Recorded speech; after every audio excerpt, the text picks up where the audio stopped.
cut?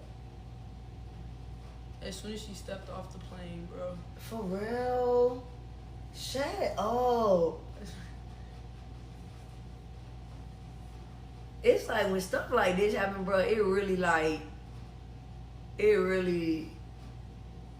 sink in, like, bro, this really a business though at the end of the day. Like, you feel me? Like, this really a business. Like, and you gotta treat it as such, bro. Like, you can't really, you gotta get out your feelings, bro. That's why it's hard to get comfortable anywhere though. Nah, that's you don't facts. know. You don't never know.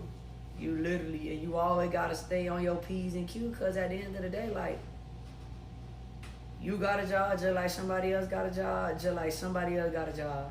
So the GM got a job to do, the owners got a job to do, you know what I'm saying? Everybody got a job to do. So when them L's start coming in, and like you said, folks get to scrambling, boy, ain't nobody safe.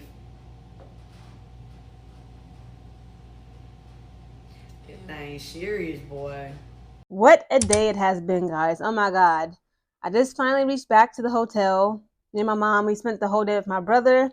Okay, he just graduated BMT. Okay, he was a 321st Warthog. I was a 320 Gator. Boo Warthogs, okay? Roll Gator what? Roll Gator roll. Spent the whole day eating food, going to restaurants. We went to Dave & Buster's, had a blast, playing games at the arcade. Ain't gonna lie, Loki got a headache. I was yelling and screaming so much, having a blast. Just ate me some Chick-fil-A. Just drank my little alkaline water, took some Advil. And I'm about to just, record a little video for you guys today because, again, this has been on my mind for some time. And not when it just in regards to Julie Vanloo, her situation personally. Of course, obviously, this video will be titled about her.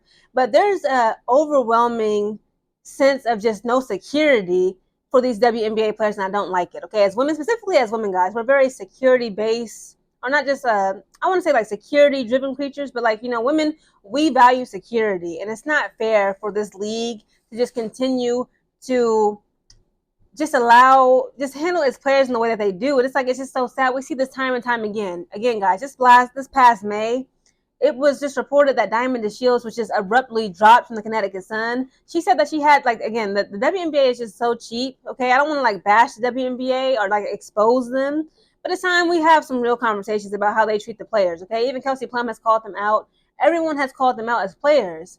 I believe Diamond DeShields, they said, the WNBA will only ship up to 2 boxes. They bounce these girls from city to city, okay, all around the country, sometimes all around the world, and it's not okay. Julie Vanloo, guys, if you don't know, she was playing overseas, I believe, for Eurobasket. She was over there for the tournaments, and she actually skipped, okay, actually meeting the king, okay, over there. It was some European country that she was at. She gets on the flight, the first thing smoking, to try to come back, okay, to the Golden State Valkyries. Now, mind you, Julie Vanloo is not American. What if her visa, okay, what if they dropped her work visa expired, and she was not able to pass, border customs? It's just not right the way the WNBA treats its players. Guys, please allow me to read you a little article brought to you by Sports Illustrated. It is titled, okay, this is Natalie Nakase, who was the current and newest head coach, okay, of the Golden State Valkyries. It reads, Natalie Nakase asserts Valkyries cut Julie Vanloo in a respectful way amid backlash. Because, again, people are coming for Natalie Nakase. They're coming for the Golden State Valkyries. The fact that I believe, for Caitlin Chin, they literally waived her twice. They waive you, bring you back, waive you, bring you back. It's I don't like that. Stop playing with these players' emotions, okay? They are human beings. They have things to do. They got bills to pay. Again, I don't want to go off into an angry, tangent and rant, but this has got to be addressed. Okay. We as us as, fans of these players, fans of the WNBA, fans of women's basketball, fans of professionalism, professional athletes, period. We need to bring more awareness, attention, and have more of our opinions voiced because, again, this is not right. Imagine you buy a house. We just saw it with Alyssa Smith out of nowhere. She said she had no idea. She had no clue that the Dallas Wings were going to trade her to the Las Vegas Aces, but apparently the Las Vegas Aces actually acquired about Alyssa Smith. Imagine if she would have bought a house. We all saw what they did to Luka. Okay, Luka, when he was playing for the Dallas Mavs, he was it was rich people problems, let's be real. He was I just bought a $15 million mega mansion, and, I just bought this mansion, this, $15 million house, and then all of a sudden, I find out I'm getting traded to the Lakers. It's bro, when is it going to be a respectful conversation has to say, hey, heads up, don't try to buy a property, don't buy land, don't, fall in love or, God forbid, getting engaged or just, try to lay roots down in a city or down, in a certain area, when you're tied to these teams, because these teams are literally just trading these players or waiving these players, and like they don't even care what they got going on personally. The article reads, on June 30th, news broke that the Golden State Valkyries had cut veteran guard Julie Vanloo.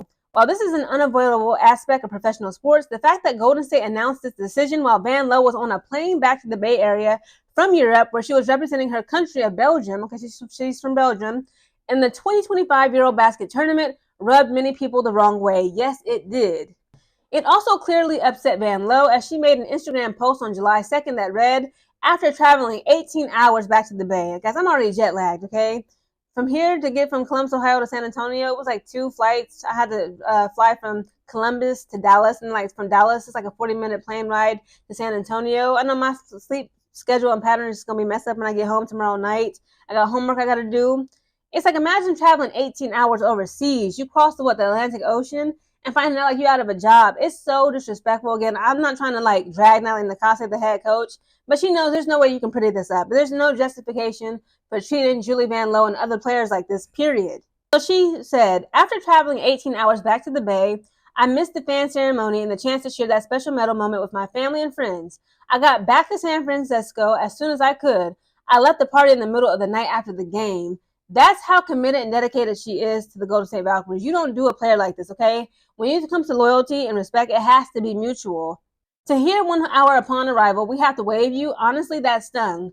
I understand it's business, but nothing prepares you for the loneliness that comes with getting cut.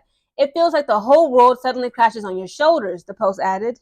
Valkyries head coach Natalie Nakase spoke with the media on July 2nd and opened up about this decision. And this is what she had to say. She says, it was heartbreaking. It was painful, Nakase said when asked about the team cutting Vanloo, Chloe Bibby, and Bree Hall. Again, everybody getting cut, everybody getting waived, everybody getting traded. It says, per a July 2nd article from Nathan Kanielao of the Mercury News. I'm not a mom, but it was like I gave away 3 kids. Julie meant a lot. Chloe meant a lot. Even Bree. I wish I could keep them all. Just to be honest, we only have 12 roster spots. They all surpass our expectations, and we're just trying to make the most competitive team possible. When asked about the timing of Vanloo getting cut on her way back to San Francisco, Nakase said, from my perspective, I would say that was respectful. Are you serious? Because whenever a situation like that happens, you bring them in, and as an adult, you say things face to face. I think that was out of respect, she added. No, Natalie, that was absolutely not respectful at all. Y'all played in that woman's face, okay? Like the WNBA loves to do. They love to play in all these WNBA players' faces, and enough is enough. I just saw some waves that happened for the LA Sparks. I believe Odyssey Sims just got waived. I'm like, guys, it's crazy. I ain't gonna lie, like, I'm not a huge fan of Odyssey, okay? Last year, she was with the Dallas Wings. They was bouncing her around last year. It's like, again, I need to see, like, I'm kind of nosy. I want to see, like, a day in the life of a WNBA player. Like, I want more of them to make YouTube channels. I believe Ariel Powers has one. What's the girl's name? Enrique Ngumawale. I believe her fiance has a YouTube/TikTok channel that I'll be following. And I kind of, like, post a day in the life. But I need the nitty and the gritty. Like, what happens if, say, I get signed to a 7-day hard contract with the Sparks, the LA Sparks. They cut me. And then I get signed, like, a contract to the Seattle Storm, like a regular player contract. They don't like what I'm doing. After 2 months, they waive me. And I get bounced around. I'm like, are y'all like, I believe like the WNBA, they provide housing. It's like little apartments or sometimes hotels for them. But like, let's say like you want to buy a house, like you want to lay down roots somewhere. It's like, so what in the world is going on? All in all, this sucks for Julie Vanloo, okay? Now, if the freaking Chicago Sky, my skyscrapers, okay, our organization, our front office had any sense, they would be trying their best to acquire some of these players that got waived. Haley Jones, even Odyssey Sims, Julie Vanloo. It's so many women who just got waived. Liz Kidley, etc., etc. But of course, the Chicago Sky is going to stay to the Chicago Sky fashion. We will remain raggedy and unproductive. Guys, comment down below your thoughts on Julie Vanloo just getting it was such a slap in the face, okay, for them to do this to that woman like that. An 18-hour flight. And then when you come back to the Golden State Valkyries, they say, oh, sorry, you're waived. You're no longer a part of this team. Like, are you serious? And then Natalie Nakase talking about, we try to do it as respectful as possible. No, y'all did not.